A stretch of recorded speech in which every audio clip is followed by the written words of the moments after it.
Saz, what up? When you see me on the street, don't say, there go Jamie Foxx. Say, there go Jamie Foxx. Sagittarius! Sagittarius, baby. Hey. You know how we get down. Hey, I was at the party, but I was too far away, and you kept going to the right. I said, if this Negro would ever come to the left, he would see me going, Jamie! Where was you at? At the party that you did for Super Bowl, for Gary V and all that. Man, listen, bro, we gotta turn up again, baby, because we in the house like furniture, down like gravity, baby. Let's get it. Come on, Ryan, man, we gotta hang, man. I know, I'm saying. I hate waving. Gotta hang, baby. I hate waving from the background. Right. How long it's been, bro? It's weird, huh? Listen. It's weird. It's weird. Everybody listen right now. Magic 107.5, 97.5. Good friend, dear friend, Jamie Foxx on the line with us. You know, I want to talk Just Mercy right now. What drew you to this? What drew you to this, bro? Man, Michael B. Jordan called me, man, and you know what? He said he's doing this incredible film, and I got to commend him for what he did behind the scenes and in front of the camera. This wonderful story about Bryan Stevenson, about a lawyer who works feverishly, tirelessly, exonerating people off of death row. I said I'm in with both feet, and the reason that I said that, because Michael B. Jordan has done something incredible, man, and I know you notice this. His narrative has always been intact for our culture. Right. What he did in Fruitvale Station was amazing. Then he goes to Killmonger. Even though he played the villain, he still had a narrative that spoke to our people, right? Right? And now to take Just Mercy, man, to throw his superstar talents behind this and ask me to come on and play Walter McMillan, who is a wrongly accused person who's been put on death row. They say that he killed someone in a city that he never been in and killed someone that he never met, and they put him on death row for 6 years without trial. And then all of a sudden, Michael B. Jordan, who is portraying Bryan Stevenson, the young lawyer, comes in, and they go on this wonderful journey, man. It speaks to all of us. Then let me give you the backbones of it. Just the movie itself, won Toronto Film Festival, standing ovation, 8 minutes. It's an A+ cinema score. Certified Roger, so it checks all of the artistic boxes that we need. If you are a cinema a buff. Yeah. But when it comes to us, man, it's so important that we go and see this film, man, because here, let me give you this last thing. Tested at a 97 in front of an all-black audience and tested at a 98 in a mostly white audience. It's for us, man. And I think that when you go see the movie and when you see it, like I've been watching the movie in the back, you know, some of the screenings, and watch how people root for these characters. And it's a beautiful, hopeful story. At the end of the story, man, it's the first case that's overturned. So, you know, it's one of those movies where, man, like, it's the most important film I've ever been a part of. Talking to Jamie Foxx right now, talking about Just Mercy. You know, when you look at, like, what's happened with the organizations like the Innocence Project and stuff like that, where they've gone and seen people who were just in jail for just being black. What do you think this narrative is going to say for so many people that are living this in real life? Well, let me explain this to you. The reason that this speaks to me, man, because my father, who raised me, he was put in jail for $25 worth of illegal substance for 7 years. This man educated. He was an educator in the hood teaching all these kids. The very judge that used to come talk to the kids at the school presided on his case, put him in jail with the kids that he taught. Now, they didn't understand that they were taking a man away who taught me how to throw a football, taught me how to play basketball. He taught me how to play tennis. I said, why am I learning to play tennis? He said, because I don't want you to be limited. So at a young age, as a young black man in Texas, some of my heroes were Vitas Gerulaitis, Eli Nastasi, Bjorn Borg, Yannick Noah, Arthur Ashe, tennis. So that happened to me, man, and that jarred our family. And now, I don't like visiting people in jail. I don't like nothing about jail. I don't like the perception of it. And I told my dad, I can't come see you like that. So what I did was I wrote him one letter, and I said, Dad, you know, things got good for me. I finally made it. So when you get out, I'll save your life. He's been living with me, Ryan, for 20 years, bro. And I got a chance to take my dad to the U.S. Open because he loved tennis. Right. And there we are sitting watching Venus play. So it's not something that I watched. It's something that I went through. Yeah. So when I'm doing these characters, man, it goes beyond the Hollywood of it. Like, this is a real message to us, the black and brown people, that, yo, we got to stay vigilant. We got to pay attention. And there's some good out there. There's some heroes that ain't wearing, not necessarily wearing a cape. Yeah. But Bryan Stevenson is someone that we should all know. Mm-hmm. It shocks me that I didn't know who Bryan Stevenson was. It shocks me that the most of the world didn't know. But we have to know who these people are. Talking to Jamie Foxx right now about his newest project. I want to shift gears. I want to ask you, as a father of 2 daughters, how is it being in Hollywood knowing that a lot of people would say, oh, yeah, that's Jamie Foxx's daughter, but how your daughter is out there doing her thing on her own? How is that to have your daughter doing that like that? You'd be like, oh, my God, she got the chops. Well, you know what it is? Like, when you think about your kids, man, you want everything for them, right? Right. You want everything, but you also want them to have a sense of work ethic. Right. We don't want them spoiled, but we want them to be comfortable. And my daughters are so well adjusted, man. Like Corinne, man, I'll be honest, I never had to have them conversation. And I was waiting to have this conversation. I was waiting to say, I know that ain't alcohol I smell. I know you ain't coming here late at night. It ain't drugs, is it? It better not be no. I never had a chance to say none of that because she was just a good egg, man. And the thing is, now she on her grind, Ryan. She got a couple of movies. She just did the Good Times thing. Yeah. She got 2 more movies on the horizon, and she's doing it on her own steam, man. Some of these things I don't even find out about what she's done until she says, "Dad, I went and booked that." And I think that, along with my youngest daughter, who's 5'7.5", right, 11 years old, Whoa, playing with the boys in basketball, who just had 16 points, 12 rebounds, 5 blocks, 2 steals.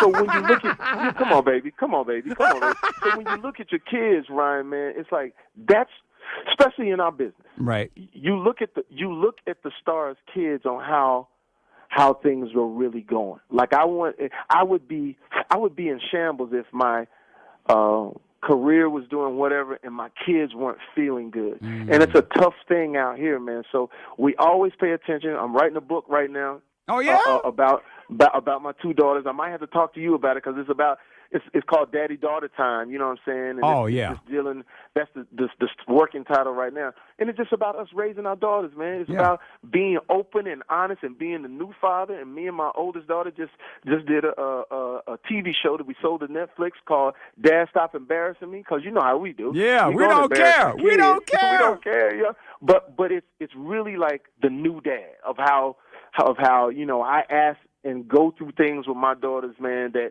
back in the day we probably wouldn't have been able to experience it that way because, it was different. But now I feel like we got to stay connected to our daughters and be really open and honest with them, because I think sometimes they have questions that they can't necessarily get answers from their mom. They got to come to us and ask us. Ask us about boys. Ask us about the tragedies of drugs and alcohol and things like that. Sometimes the father has to step in and really, be present. You got to keep it 100. You got to. I told my daughter Fox. She said, yeah, my boyfriend's going off to college, but I'm gonna still be here. I said, he gonna dump you, right? She's like, she said, what you mean? I said, as soon as he get up to that school, because he was playing football for Penn State, and she was still in high school. I said, he going to dump you because he going to be a football player at Penn State with all them girls running around, and you down here talking about your Christian values. He's gone. No, he's not, Dad. No, he's not. You're just a hater. And about 3 months after he got up there, she called me. He broke up with me via text. Oh, man. And you know what? And you're so honest and so true. But you know what? The fact that you're able to have that kind of conversation with her is key, because back in the day, maybe we wouldn't have been able to say it that way. But I'm glad that you said it, because I keep it 100 with my daughter, and my daughter understands, like, when I'm talking about the boys, I say, baby, I got to stay vigilant. They got to know that it's a repercussion of anything they do. We got to stay with. It's a gang of uncles here. Some of them don't even gang of uncles. Some of them don't even have social security numbers, and they around for a reason. But it's because we love them so much, Ryan. So we got to tell them. Because we men, we know what it is. And we were that guy. Me and you though, we savage, so we gentlemen. Even in our most playboyish state, we were still gentlemen. That's true. That is true. That is true. We're both lying on the phone. Yeah, we're both lying on the phone. We was the shark at the pool at the swimmer bar. You know what I'm saying? Oh, my God. Fox, before I get out, because Miss Hughes will have my head if I don't ask you about Urban One Honors, and because it's getting ready to happen on January 20th. How was it being a part of that, man? Because I've seen some clips, but I heard that it was epic as far as what black radio has done for so many people's careers. And, of course, you, with all the things that you've done with your music and stuff like that, it had to be quite a spectacle to be a part of. Let me explain something to you, man. Kathy Hughes, man, is a national treasure. Ryan, you know this. What she did in that show, and it was her first show of these, it ran seamless. It was beautiful. We were fellowshipping. We saw Missy. We saw Kathy Hughes. We saw all of these incredible actors and actresses. It was black folks that came together, and Anita Baker. Anita Baker came out. Layla Hathaway came out, man. It was just amazing. And to hear the history of what she did in radio as a black woman sleeping on the floor of her studio, being on the forefront of allowing women and all types of folk just have a voice, man.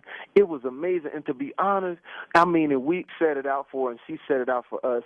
I cannot tell you how great you feel when you're honored by your own. And then my daughter came and she presented me, and what was great is that she had people of your family come present you. So Chance the Rapper's father, who also was a consultant for President Barack Obama, all these beautiful things, man, and beautiful people.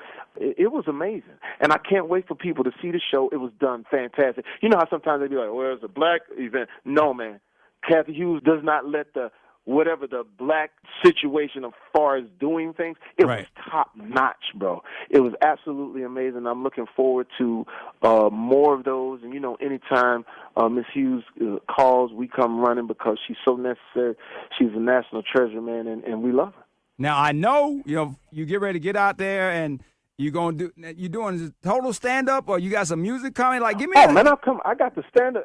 Listen, I've been working on the jokes, bro. As a matter of fact, they can't show everything I did on the Urban One Honors, but, bro, I did about 15 minutes, bro. I heard George Wallace killed him.